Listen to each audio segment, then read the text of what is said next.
All right, everybody, welcome back to the #1 television program in the history of the entire universe. I am Brian Lee Durfee, author of The Forgetting Moon, The Blackest Heart, and The Lonesome Crown.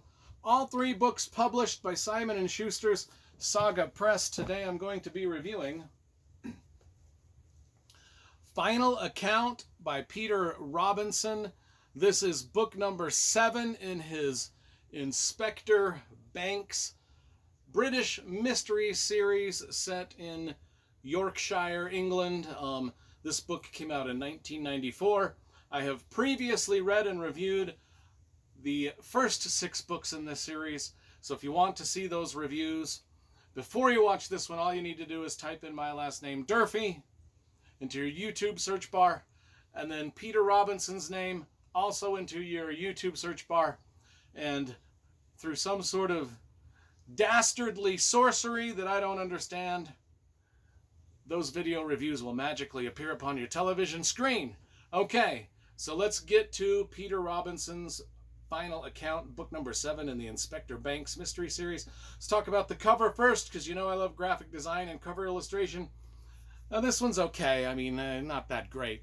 I mean, I do have the entire series over here, and they look pretty dope on the shelf if we pan through the library. That whole shelf is my entire Peter Robinson Inspector Banks series. You can see they look pretty cool on the shelf. So I've been reading these for a long time. And let's get to the review here. So, Inspector Banks. Who is Inspector Banks? Well, Inspector Banks is from London. In the first book, we find out he's a London police officer who has moved out of London into the countryside near York, England, thinking that being a policeman out in the countryside will be a lot more relaxing than being a police in London. And of course he finds out differently, because there's a lot of murders out in the Yorkshire countryside that he has to solve through the course of 7 books, and the series is, I think it's about 25 some odd books long, maybe 30 books anyway. So that's kind of his backstory of why he moved from London to York. I myself have been to York. In fact, I got a t-shirt and a couple other things in York. York is the one spot in the world where I've actually crashed a car. It's just, I've never crashed a car except for in York, England. And not only that, but a big truck crashed into my car. It was a rental car.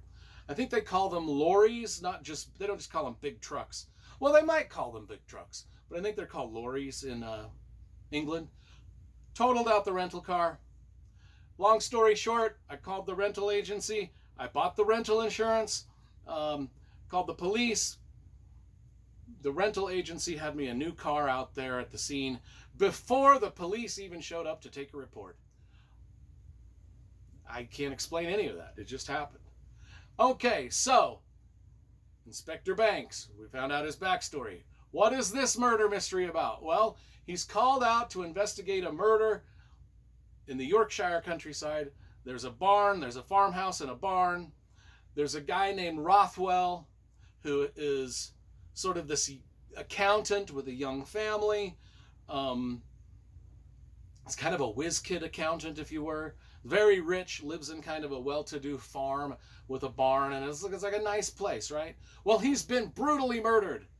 We walk upon the murder scene. First thing, shot in the back of the head with a shotgun, face blown off, just gruesome and grisly. And his daughter and his wife, they weren't forced to watch the murder, but they heard the murder. They were tied up in the house by the murderers, who were masked. They don't know who they are. But they listened to them talk. So there's a few little bits and pieces of information we can glean from what they heard the murderers say behind the masks as Inspector Banks investigates this. But let's just say the mother and the daughter, they were tied up in the house. Father was dragged out into the barn, murdered, and now we've got our murder mystery. And the daughter and the wife were not killed. They are the only kind of witnesses that there are. And so as Inspector Banks, as we get to know him and his family situation, his dating situation, through all these books. We grow to, follow all of that, plus the murder mysteries that are involved. And so this murder mystery, it's, as the murder mystery goes on, there's a lot of strange revelations about this seemingly somewhat ordinary life of this accountant. Uh, there's there's more to it than it seems. The more things about his life that just sort of mystify the police in this investigation. Now, was this guy Rothwell involved in embezzling? Was he working for the mob? Was he making porno movies? I mean, the list of red herrings and different paths they go along to find out this mystery is lengthy.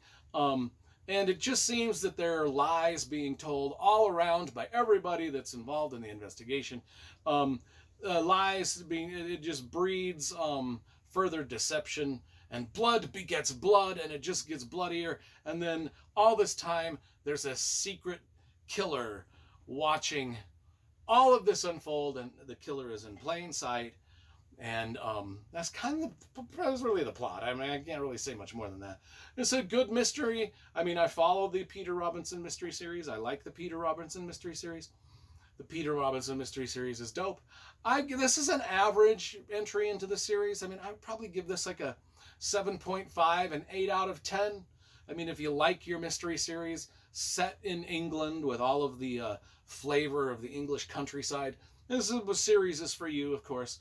And there you go. That's my review of Final Count.